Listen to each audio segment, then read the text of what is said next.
Hi guys, and welcome back to my dank dog.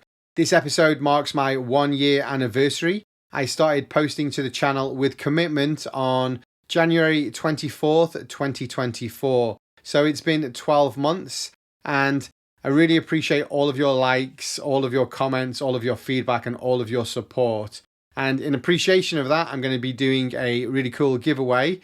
I'm going to be giving away a Vivosun GrowCam, a self-watering pot base, a AeroWave D4, a VGrow Supply Box, a VGrow OdorShield replacement kit, and that's ×2, an AeroStream Humidifier, that's the small one, and a FlexFeed drip irrigation kit. So that's a pretty cool haul for someone who wins that. I'm going to leave all the details of how to enter in the description, but basically you're going to be adding some hashtags in the comment section below, similar to my last giveaway. Guys, I really do appreciate everything that you've done for me and helped me out over the past 12 months. So this episode is basically a Q&A of your frequently asked questions based on my first VGrow grow. So we're basically just going to go over that. Let's get into it.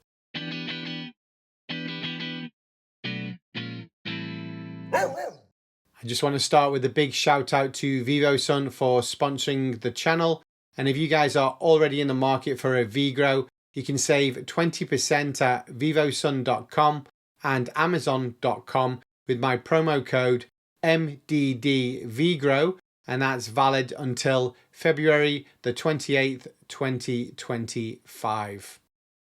And if you guys are in the market for any other Vivosun gear, you can save 15% off at vivosun.com, and that's no minimum purchase, guys. Site-wide, 15% off with my promo code MyDankDog. So check that out and save yourselves a little bit of cash. I'm just starting my second grow in the VGrow. So I just want to give you some of my observations after my first grow. I think probably you need to grow in any environment or with any kind of setup that you've got multiple times to kind of work out the pros and cons of things. So I think my opinion is probably going to change over time.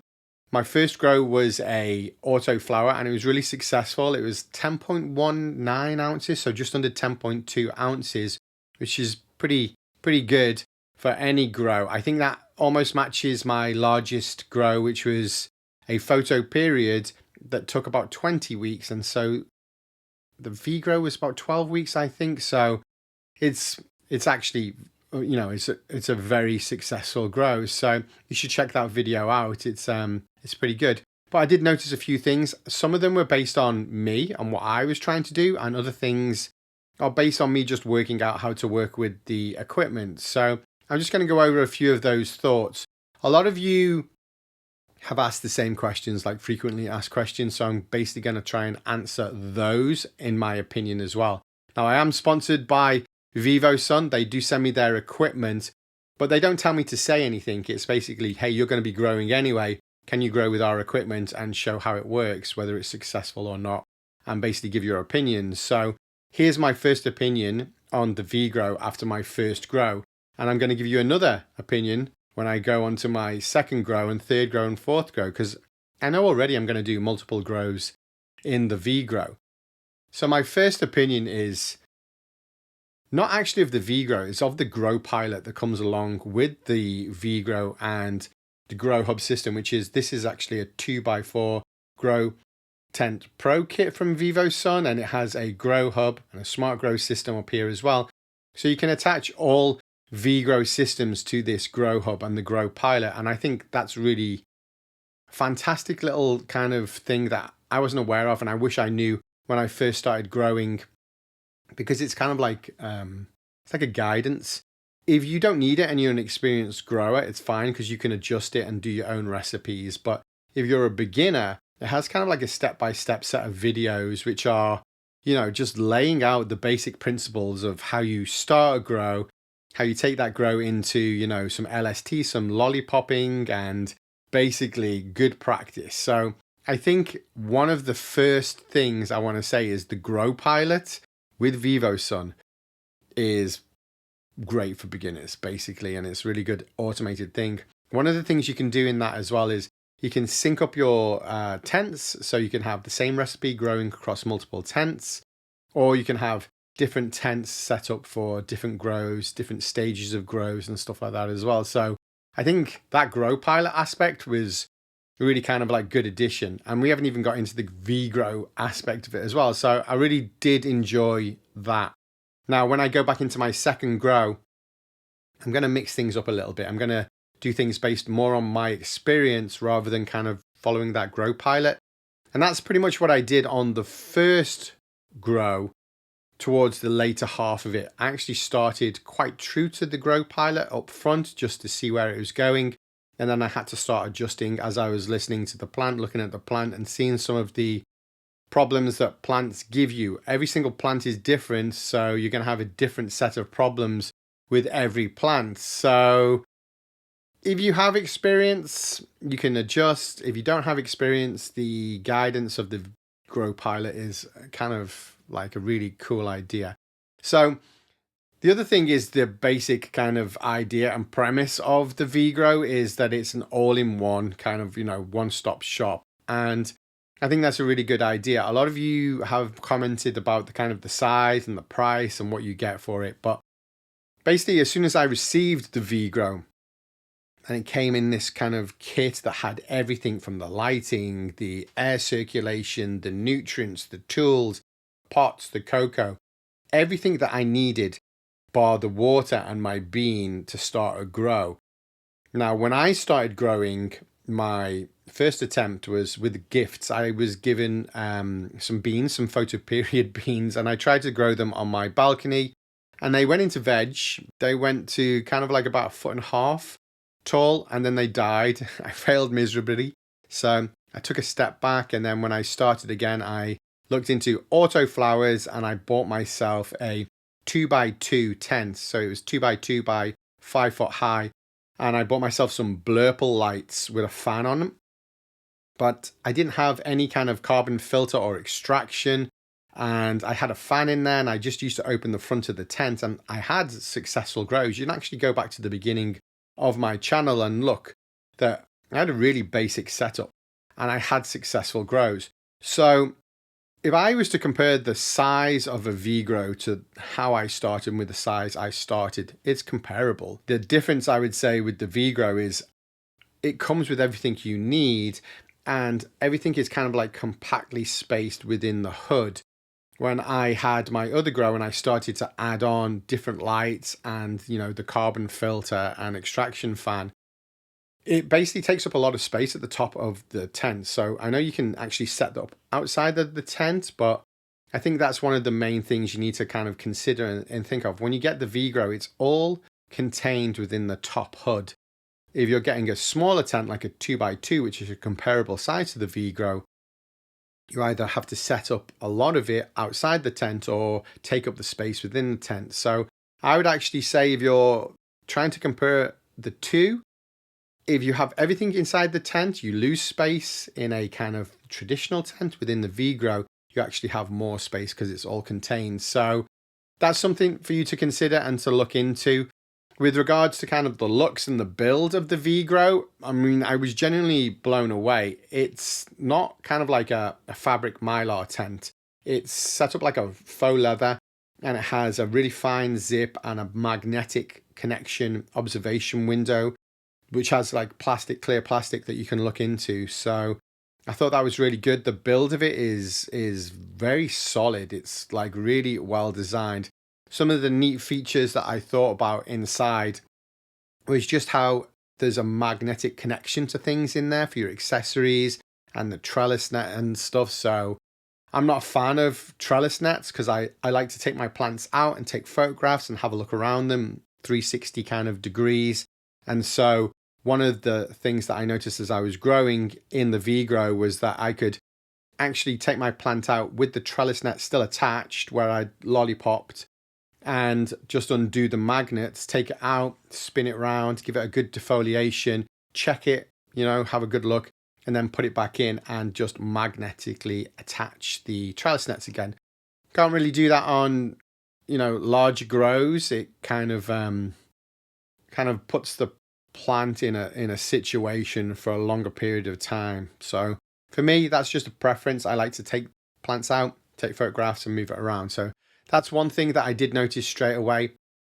Another thing that people don't talk about the VGrow is the drying phase.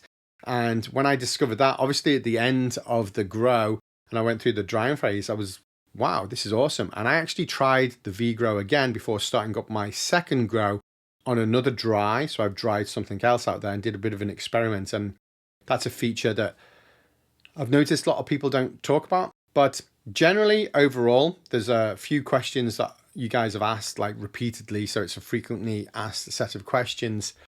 The size and the build for the price. So a lot of people say you can get like a 2x4, something like this setup, complete with all of your lighting and your air circulation and etc., everything that you need, compared to the size of the VGrow. And I think that's basically up to you based on who you are and what you need. If you only have like a small amount of space, like a condo, or you're doing it more discreetly, or you know, there's a lot of things to take into consideration there, then obviously you want something smaller. I'd say the VGrow, you can actually put it out in plain sight. And I've had people around to my house and they did not know that anything was growing in there. And I didn't tell them. And it's next to my TV. And people thought it was either furniture or maybe a large kind of cabinet, or nobody asked basically what it was. So it is very discreet. It looks kind of, you know, refined and well made. So that's one of those good aspects about that. The VGrow is made for smaller spaces, more discreet. And also, I would say it's more geared towards kind of like a beginner, and it caters for everything that you need in one stop shop. When you're going with larger tents and that you can add on, you know, you're kind of maybe either a little bit more committed or you want to do something a little bit bigger. So just weigh up what you want and what you need and what you kind of want to get out of it as well, I would say. But for me, I like the VGrow. It does cheeky little grows in there. You're kind of detached from the grow a little bit with the VGrow, because now, even more so now, because I added the GrowCam. So you might have seen my setup for my second grow where I added this GrowCam in there. I don't even have to I don't even have to open the observation window. I can just check in on my cell phone and have a look how my time lapse is doing of the grow. So you're kind of like, you can set it up and step away from it as well. And that's another good thing as well. Recently, I went to Vegas for about a week and I'd set up the well and everything it needed for a week. And when I came back, it was about 5 days actually, came back, the grow was good. So you can check in on it being remotely, but you can also set up for you to go away as well. So there's those aspects of it which are kind of automated and like hands off. On my larger grows, you need either a babysitter or definitely a babysitter that knows what they're doing and can see it. Another question was about light leaks, and my VGrow has 0 light leaks. It's actually really good. The humidity was another thing that came up, which was kind of like just controlling the humidity. If you have problems with your recipe and it's not auto correcting humidity, you can try to adjust it manually in the app. The VGrow has a water well in there that holds about 4 or 5 liters of your nutrient mix at the bottom, and it has a self-wicking base that goes through the fabric pot and into your cocoa. So there is already a large supply of water inside a confined space, so your humidity is already going to be there. I added the drip irrigation to mine as well, and that means that the top of my medium cocoa is going to be moist as well. So you do get water vapor coming off there. So the humidity is going to be something that's probably leaning towards the higher side rather than the lower side. I think the two things that really helped me with the humidity were good defoliation. And now that's in the Grow Pilot as well, where it teaches you to lollipop and use the trellis and have that space where there's air circulation at the top of the pot to where your canopy kind of starts, right? So what I did was I added 2 fans, basically one pointing to the top of that pot above the cocoa, and then one I adjusted different heights, mid plant and top plant, based on where we were in the grow. It does have 2 USB ports at the top, USB 2, I ended up getting a splitter for one of those. So I have my drip irrigation plugged into one of the USB ports, and then I have a splitter, and I had 2 fans running. Now you do have to switch one of the USB ports on inside the Grow Pilot, and then you can just add it to the schedules. So I had my drip irrigation on. It changed, but when I first put it was on for about 15 to 20 minutes one time a day. And then later parts of the grow, I put it so that it was a 12-hour split. So around midnight, it was on for 15 to 20 minutes. And then midday, it was on for 15 to 20 minutes. With the fans that use the splitters, they're on 24/7. There is a USB-C port at the top of the VGrow as well.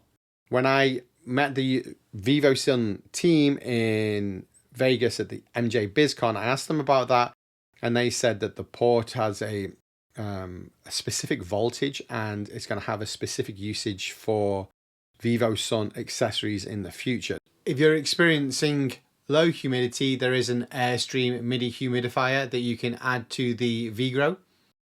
But basically, I didn't really have too much of a problem with the humidity. I really defoliated my plants, and you can check that video out. So I really did kind of, chop a lot of leaves off. So she was basically, if you go and have a look at it, she was big and juicy, and she was just kind of like stacked buds going over. Another thing to consider is your lung room, or the room that your VGrow is in, and the temperature and humidity of that lung room. When it comes to photoperiods, I haven't grown a photoperiod in the tent yet. I've just grown an autoflower, and I'm going on to my second autoflower. Now, obviously, you're going to run into issues that don't apply to autos when you go into photoperiods. I keep my autoflowers on 24-hour light cycle because I can. Some people are going to say, oh, do an 18/6, for example, or a 20 and a 4. Whenever your lights go off, the humidity is going to raise because the heat of the lights is not burning off the water vapor. So it may be more of a thing to challenge when you've got a photo period and you have to go into the 12/12s. Like, that humidity is probably going to raise quite a lot when the lights are off for a longer period of time. So I haven't encountered that yet, so I can't give you any of my best advice or observations on that just yet, because I'm still growing autoflowers and I'm on my second set of autoflowers. That leads us to another kind of thing where people have talked about the height. My first plant grew over height, but it wasn't major. I have chosen a different strain for my second grow, one that I've grown before, which is, I know, going to be a smaller grow. So it should be about 1.5 to 2 foot. That's definitely something you should take into consideration. Choose a nice, small, compact strain, or make sure that when you're doing a photo period that you've calculated the stretch after you flip, because photo periods stretch a lot after flipping, right? So that's something you need to plan for. Good LST, good kind of, topping, and just plant management up front is going to kind of play a big part in how big your plant grows in that environment as well. So that is something you need to pay attention to and plan for. Another question was about the reservoir, and a few of you guys commented saying that you had springtails in your reservoir. I didn't have any, but I did clean my reservoir every 1 to 2 weeks because it does get pretty scummy in there. Also, the question about the nutrients. These nutrients were really, really good. I was really impressed with them. There's no kind of real problem with anything there. I did add some CalMag around later stages of vegging, and some in the bloom. The plant came out nicely, so there's definitely not a problem there. There's the proofs in the kind of grow. A lot of people have asked me about the smell, whether the VGrow masks the smell. I may be nose blind, or I might just like the smell. I've got the VGrow in my living room next to the TV. I had no neighbors complaining, and anybody that came around didn't come in and say, hey, your house stinks, right? So there are these OdorShields that you can use for the smell. Now, you can replace these in the VGrow. You just clip the top open and you replace them. That might be an issue you need to kind of look into, but if I think through all of the stages of it growing, there are odors associated with all of my plants, but never anything that has kind of made me want to run out of the house or kind of disturbed anybody that's come around to the house. The other one was the noise of the fan, or the fans working for discrete, noiseless grows, right? So I've got my VGrow next to the TV. I don't notice the fan. You can hear it. If I pay attention to it, I can hear it. But I would say that that's no different to any other kind of grow that I've got. It's something that I just kind of like associate I have to do, right? There's going to be some sort of noise if you're having something mechanical. It is obviously noisier on the higher levels, but nothing that, woke me up or disturbed my sleep. Or the DWC that I've got growing in the 2x4 at the back of me is noisy as hell, the bubbling of the water. So, but that doesn't bother me either, right? And you can hear the pump. So let me see here, the price. Well, that's totally up to you. It's what you want out of it and what you want to invest. As I said, when I started to grow, I bought a 2x2x5 and a like Blurple set of lights with a fan in it. And then I bought all the nutrients, and I bought the pots, and I bought the soils, and I bought a fan and added up. But then what I also did was got rid of the Blurple lights and bought new lights. And then I bought the extraction fan and stuff like this. So with the VGrow, it comes with everything you need. I can't really compare the two because they're very different experience. One's like a kit build, and the other one is kind of like a self-contained automated thing. So I would say that I'm looking forward to more grows in it. I know I'm going to have different challenges when I go into growing a photo period in there, but I just want to get a good solid smaller grow of an auto flower in there as well. So I don't want it to grow over height. So once I've ticked that off, I'll go on to the photo periods. So stay tuned this year. There's going to be multiple grows within the VGrow. Obviously the photo period one's going to be a longer grow because photo periods are generally a longer period of time to get them in there and get them harvested as well. I'm going to try to start doing more videos like this around pH values, for example. I guess you guys have asked that about the VGrow. What is the pH value of the nutrients? It changed. I changed it. I experimented. So I would say at its lowest, it was just under 6. So like a 5.9-ish. And it went up to, I think, the highest around 6.4 and kind of didn't have any problem in between. When I looked into that, I found out that nutrients and the way that nutrients are absorbed are on different bands of your pHs as well. So it's a good idea to change your pH values on nutrients. And I'm discovering that more on the DWC grow behind me because the roots have the nutrient mix solution directly to the roots. So you can change that really quickly. So it's crazy on a DWC how quickly you can see the difference on your nutrients in your nutrient solution. Now, when I was at MJ BizCon as well, you may have seen there's a few other things coming out for the VGrow, including the DWC for the VGrow. So that's going to be interesting because it's more water inside there. It's going to be a bigger, faster grow in a DWC as well. So really looking forward to that. I don't know the date of that. I believe it's 2025, but we will see. MJ BizCon kind of was a big eye-opener for me just to see how big the market is and just how much I don't know.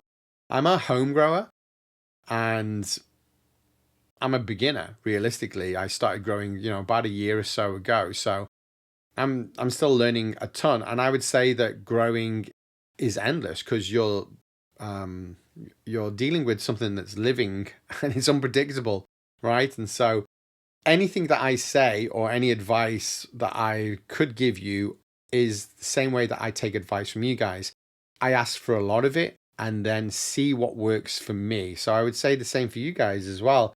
Basically, get as much advice as you can and then just experiment and see what works for you, because just a difference in soil is going to produce a different result. Like a slightly different temperature is going to give you a different result. Different lights, there's a lot of things that can change the results of your grows. So what I'm actually going to start doing is reaching out to some industry professionals and getting interviews with them, having a Q&A kind of session with them. So looking forward to bringing that to the channel. If I could just summarize the VGrow just before I go, I would say that it's perfect for someone that has a small amount of space, that doesn't want something that looks like a traditional grow tent, so that they can keep it a little bit more discreet and a little bit kind of on the down low. It's kind of like a one-stop kind of shop. It's got everything that you need in one purchase, and it's a lot of fun. I'm starting a second grow now, and I'm probably going to do as many as I can this year and try to fit it in, so stay tuned for that. Okay guys, thanks for tuning in. I do appreciate it. Be sure to enter the 1-year anniversary giveaway. That's a fantastic prize gift for anybody to walk away with. The details are in the description. The draw is probably going to be on February the 7th, which is 2 weeks from now. And basically, you're just going to add some hashtags in the comment section below, similar to my last giveaway. Thanks again for all of your help, advice, feedback, comments, likes. I do appreciate all of it. Thanks again to Vivosun for sponsoring the channel and helping me expand my grows for the future. I do appreciate it. Bye-bye. Wow, wow.